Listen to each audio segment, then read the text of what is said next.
Check करा काय दिलंय बोर्डवरती. You will find that number of valence electron is different in these element. या ठिकाणी काही आपल्याला एलिमेंटबद्दलची माहिती सांगितली आहे. हे विचारलं LIBE BCNOF याच्याबद्दलची ॲक्टिव्हिटी बेस दिला आहे.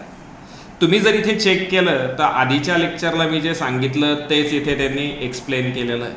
व्हॅलन्स इलेक्ट्रॉन काय होत जात आहेत, वाढत जात आहेत का कमी होत आहेत. मला वाटतं आपण जर आडव्या लाईनमध्ये गेलो तर व्हॅलन्स इलेक्ट्रॉनची संख्या एक एकने वाढते, बरोबर का. आणि उभ्या लाईनमध्ये चेक केलं तर व्हॅलन्स इलेक्ट्रॉनची संख्या तीच राहते. बरं ऑर्बिट चेक करा, इथे तेच मेन्शन केलं आहे. However the number of shell is the same. म्हणजे आडव्या लाईनमध्ये जर आपण चेक केलं तर नंबर ऑफ शेलची संख्या काय राहते, सेम राहते, कक्षांची संख्या समान राहते. You will also find that while going from left to right within a period, the atomic number increases by 1 at a time and the number of valence electron also increases by 1 at a time. यांचा जो atomic number आहे तो पण वाढत जातोय. Atomic number वाढत चाललाय याचा अर्थ व्हॅलन्स इलेक्ट्रॉनची संख्या पण काय होत चालली, वाढत चालली. थोडक्यात महत्त्वाचं, आपण आडवं चेक केलं तर जो ॲटॉमिक नंबर आहे तो वाढतो, व्हॅलन्स इलेक्ट्रॉन पण वाढतात. किती कितीने, एक एकने. जे नंबर ऑफ शेल आहेत, कक्षा आहेत, त्यांची संख्या पण कशी राहते, सेम राहते. वरतून खालती येताना ज्या कक्षा आहेत म्हणजे शेल आहेत ते एक एकने वाढतात आणि व्हॅलन्स इलेक्ट्रॉन सेम राहतात, हो की नाही. मित्रांनो, हा मुद्दा खूप महत्त्वाचा आहे. हा मुद्दा तुम्हाला समजला तर पुढचे 2-4 गोष्टी आजच कंप्लीट होतील. पुन्हा एकदा नीट लक्षात राहू द्या. आडवं जाताना म्हणजे पिरियडमध्ये जाताना, पिरियड म्हणजे गणामध्ये आवर्तामध्ये जाताना एकूण कक्षांची संख्या समान राहते का बदलते. ऑर्बिट काय राहतात, ऑर्बिट चेक करा. ऑर्बिट इथे किती ऑर्बिट आहेत, किती कक्षा आहेत, 3. इथे 3 3 3 3 3 3 आणि उभं वरतून खालती येताना 2 3 4 या पद्धतीने ते वाढत जाणार आहेत, हो की नाही. बरोबर का चूक. एक साधा सोपा प्रश्न आहे. हा एक ॲटम आहे, हा एक दुसरा आहे,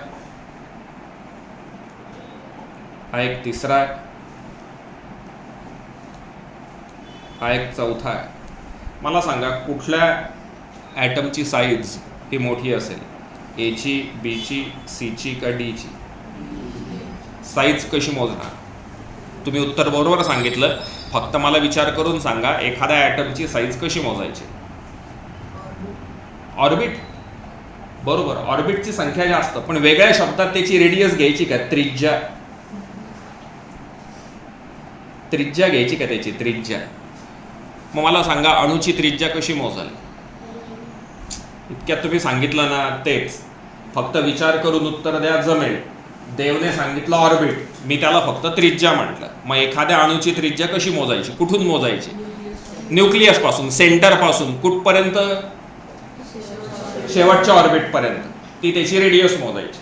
मग जर रेडियस जास्त तर अणूची संख्या, अणूचा आकार काय जास्त, रेडियस कमी तर अणूचा आकार. आता एक शब्द लक्षात ठेवा, ॲप्लिकेशन ऑफ माइंड, मेंदूचा वापर. यालाच आपण सेल्फ स्टडी म्हणतो. मग आता मेंदूचा वापर करा आणि मला सांगा आडवं जाताना अणूचा आकार तोच राहील का वाढेल.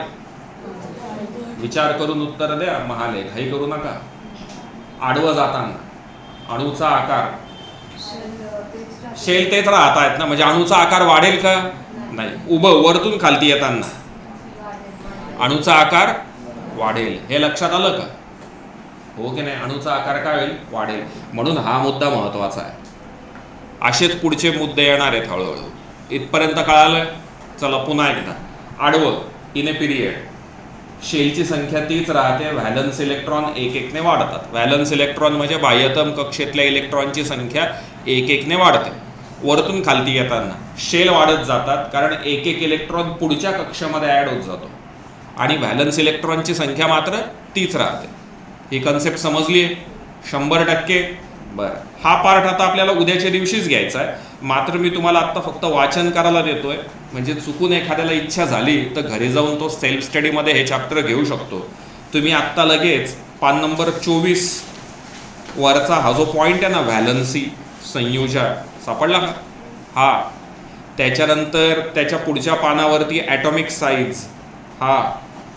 त्याच्यानंतर ठीक आहे, किमान हे 2 तरी वाचायला घेत आहेत, हे 2 तरी वाचायला घेत आहेत. मग मेटॅलिक नॉन मेटॅलिक प्रॉपर्टी नंतर घेऊ. म्हणजे थोडक्यात पान नंबर 24 आणि 25 तुम्ही वाचन करणार आहेत. 24 आणि किती?